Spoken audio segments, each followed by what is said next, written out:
Vanakkam. Hello friends. We have been seeing about the emergence of the Vendan, the supreme monarch, in the fertile riverine plains and how initially the wealth that accrued to him was from agricultural surplus that came about with the help of the irrigation systems that the ruler created. With increased wealth, the need arose for the Vendan to maintain a more permanent and organized military setup, a passaray, and this was the mark of an intermediary stage of the evolution of a nadu, according to Dr.K.rajan, the renowned literary historian from Sri Lanka, who mentions in his work Studies in Ancient Tamil Society, Economic Society and State Formation, and I quote, whereas Vendu seems to be an indigenous development marking the emergence of state power, Arasu seems to be a secondary formation. Though the term refers to political science in modern times, in those days it stood for an Arasan and his fourfold army. The Arasu was the highest political authority that existed in the early Tamilagam and was presided over by the Arasan. Initially, it was thought that the term Arasan came from the Sanskrit Raja, from which came Rajan, Rasan and Arasan. Dr. Sivathambi points out an interesting etymology that shows that Arasan is indeed a Tamil word. Arasan, Araisu, there is also a Murasam and Muraisu that appear in Sangam literary works. There is also the term Araya, which is found on a potsherd in Arikamedu. Here, the renowned archaeologist Y. Subbarayalu points out how the term Arayan or Arayar was used as a title of appreciation conveyed on local chieftains, and there was Perarayan, a more value added title, and then came variations like Villavadarayan, where the will, the bow, was the flag symbol of the Chera kings, and the Meenavadarayan, where it was the fish symbol of the Pandya kings, and these titles were used to honor the court officials of these respective kings. Another interesting term connected to political authority, which again finds mention in several Sangam poems, is the term Kurisil or Kurisil, that meant a lord or a chief conveyed with the right to rule. That initially the kings were still in a tribal state is inferred from references in the Puram poems. We saw how Irukkai meant the throne. There is a term that goes Nal Mahil Irukkai, where the Kurisil sat surrounded by his courtiers, drinking toddy and making merry, and this was the time for the bards to eulogize the ruler, and this was when the distribution of war loot or gift giving took place according to the line, the Varise. Here, the term Varise was used to denote the status of a person at court. Many references in Sangam poems show how a ruler gifted the bards according to their status. The term Varise survives to this day, where in Tamil country, parents of a bride give what is called Seer Varise, made of gold and silver jewels and vessels, all of which is a display of their status. Dr. Sivathambi interestingly points out that how in the Jaffna regions of Sri Lanka, even today, when a person or group of persons behave unbecoming of their status, they are reprimanded as Varise Kettavanga. A Puram poem that talks of Varise, poem 141, sung by Avvayar on Nanjil Valluvan, that I really enjoyed, belonging to the Padantine, which is praise poetry, and the Thurai itself being Parisil, indicating gift giving. The poem goes, Tadavanilai Palavin Nanjil Porunan Madavan Mandra Senna Pulavir Valai Kai Viralier Padapai Koida Adagin Kannurayaga Yamsila Arisi Vendinemaga Tan Piravarise Aridalin Tannum Tuki Irung Kadaru Valaiya Kundrathu Annaduor Perum Kaliru Nalgione Annadu Or Tetra Ihayum Uladukol Potrar Amma Periortham Kadane. The country of Nanjil, which is famous for its jackfruit trees, ruled by the king Valluvan, who is a bit of a foolish fellow, sings Avvayar. She talks of how, along with the Viralier, the female bards who sang and danced in the king's court, she went about collecting some greens and then decided to go to the ruler's court to seek some rice, and here considering her status, her varisai, the ruler decided to present her an elephant. Oh, what would I do with this useless gift? Oh, poets, please be careful with him, she warns her fellow bards. Here, she cleverly points out her elevated status in court and yet makes fun of the ruler who gave her a deserving but useless gift. Vetavai, Vendu plus Avai, refer to the assembly or court of the king. And interestingly, the crown, that is the mudi, was always mentioned with reference to only the great three, the Cheras, the Cholas and the Pandyas. Mudi meaning hair in Tamil.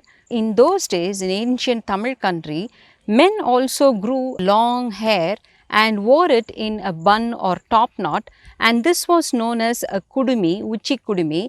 The Pingalandai Nihandu shows how kudumi itself also meant uchi, that is top, or vetri, that is victory. And here the very term mudi for crown could have come from this usage. Now, for example, the name of the famed Pandya king Salai Mudugudumi Peruvazhi. Vazhi was a name taken only by Pandya kings, and Peruvazhi, of course, was a praise adjective. Mudukudumi, here Mudu meaning ancient, Kudumi the top knot or the crown.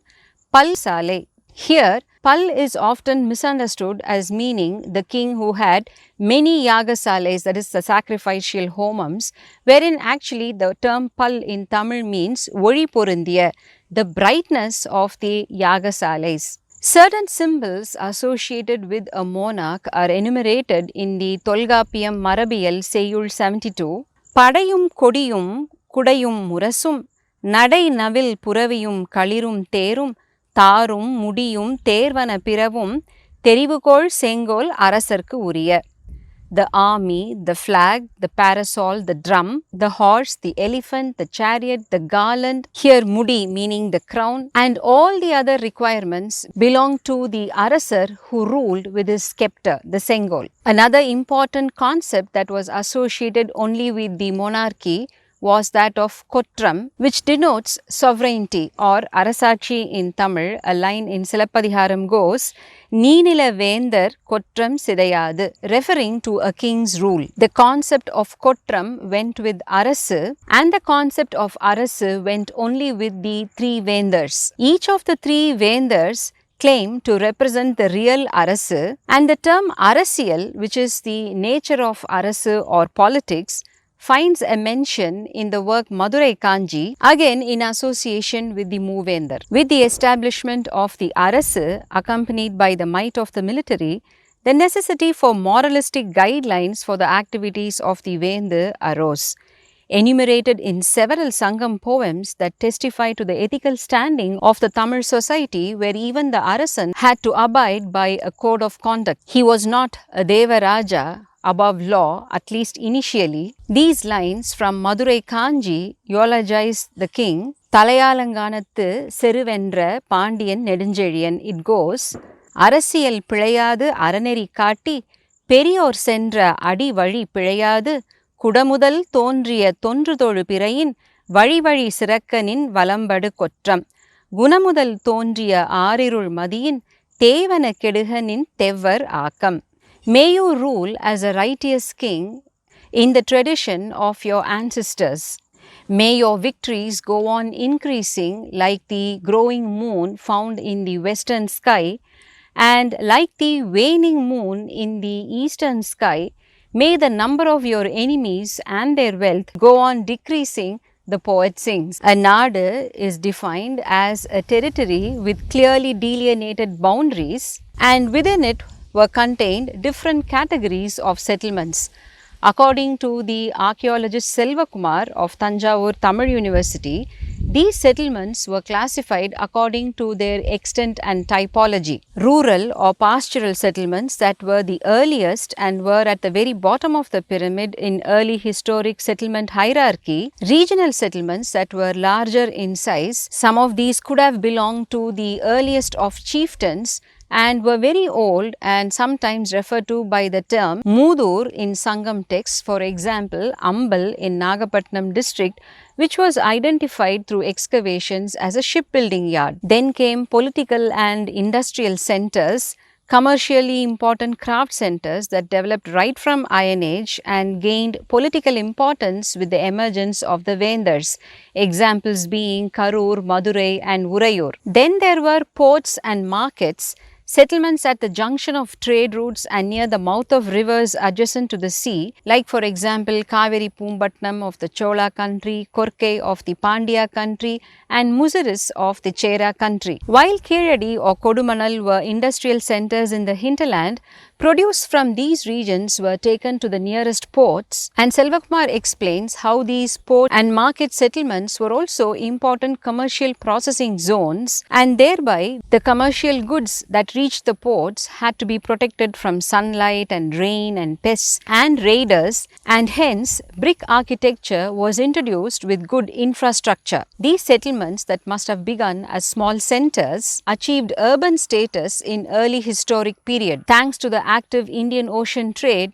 they were the loci of political power, he points out. Now we know that the earliest or first urbanization in the subcontinent took place in 3000 BCE in the Indus Valley, and after the fall of the Indus Valley civilization that started between 1800 and 1700 BCE, there was nearly a gap of 1000 years before a second urbanization took place. We have seen how this second urbanization happened in the northern part of the subcontinent during the late Vedic period, starting to somewhere around 800 to 700 BCE with the formation of the Mahajanapadas and the rising of empires like that of the Magadhan Empire, overlapping with the rise of the Shramanic movements, that of Buddhism and Jainism. In an attempt to establish the earliest time period by which time the Chera, Chola and Pandya kingdoms must have started forming in Tamil country,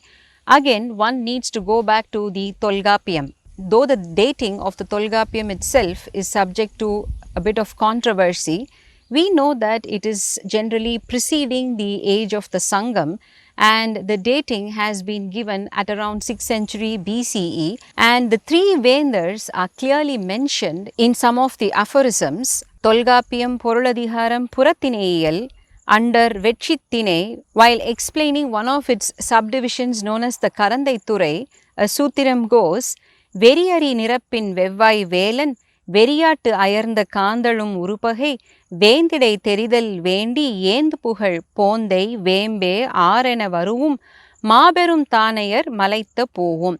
Here Ponde refers to the palm flower which belongs to the Cheras, R is Atipu of the Cholas, and Vembu, that is the neem leaf, belongs to that of the Pandyas.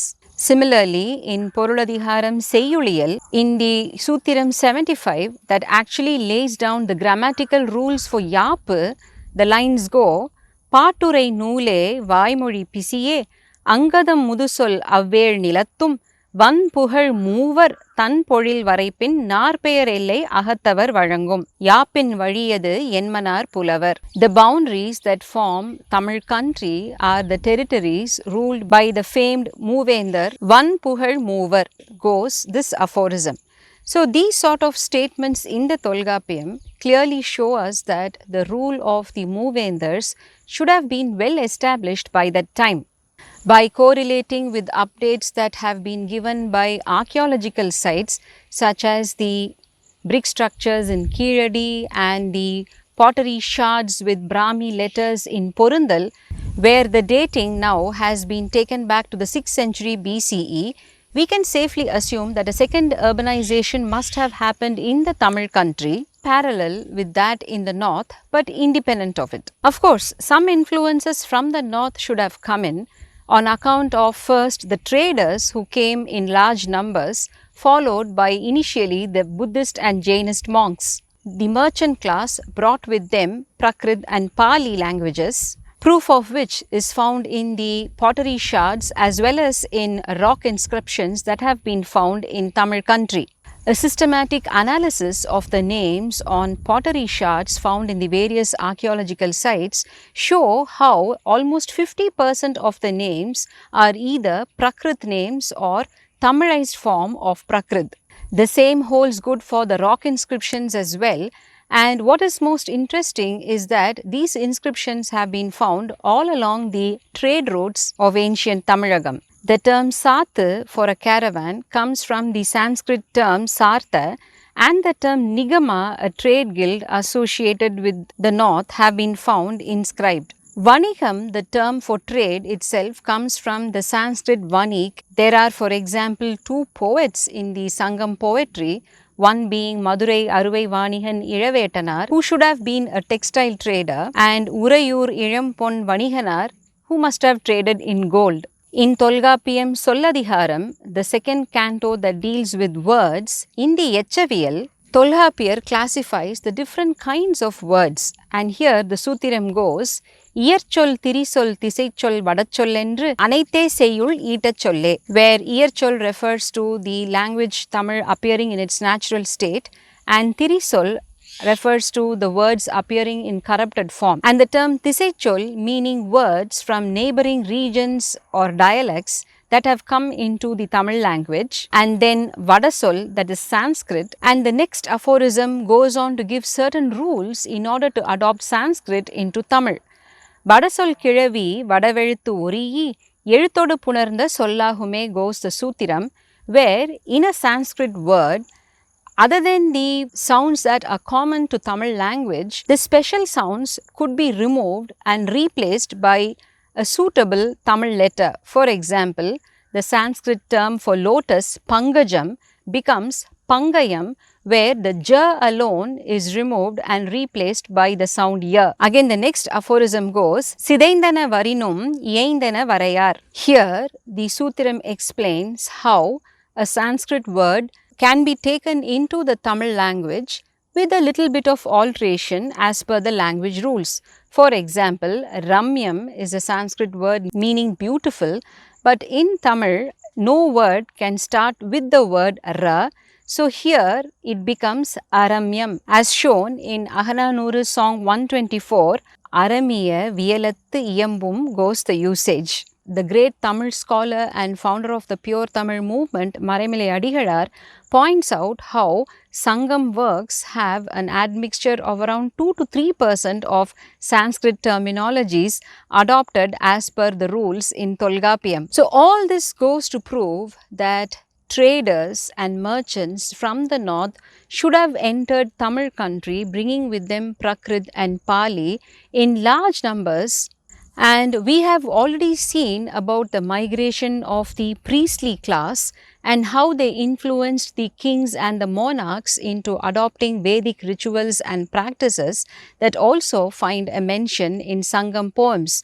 And quite a few Sangam poems also have passing references to anecdotes and stories from the great epics of the Ramayana and Mahabharata, which goes to show that the Vedic priests should have taken efforts to propagate them, that the ancient Tamil poets took inputs from them, and the great grammarian Tolgapiyanar thought it fit to include these rules to provide for these foreign language words to be used in Tamil is again proof of the open-mindedness of the Tamil people. They lived by the dictum given by Kaniyan Poongundranar, Yadum Ure Yavarum Kelir, and hence welcomed all with open arms, but also had to pay the price. In terms of historific value, all this points to the second urbanization of the northern part of the subcontinent being contemporaneous with urbanization in the deep south, coinciding with the establishment of the role of the Moovendars, about which we will continue to see in the coming episodes. Vanakkam.